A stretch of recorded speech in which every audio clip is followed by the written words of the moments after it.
هتصحى من النوم رقبتك وجعاك ومخشبه قوي، ده عادة بيبقى بسبب البلاوي اللي انت بتعملها قبل ما تنام.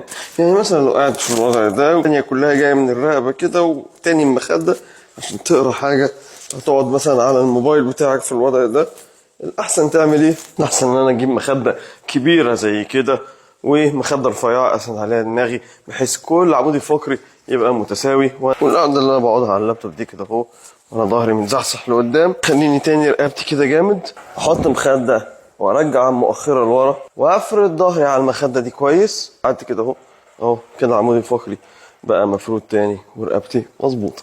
اما بالنسبه لتنقيه المخده الصح والمخده الغلط، المخده العاليه قوي اللي بتخليك متني كده ولا مخده واطيه بتخليك مرمي لورا كده، ده غلط برضو. المهم بالنسبه لي تكون مخده متوسطه بحيث ان هي تخليك كانك قاعد مفرود، ويكون فيها الكيرف ده عشان تمسك الفقرات، تعمل سبورت للفقرات.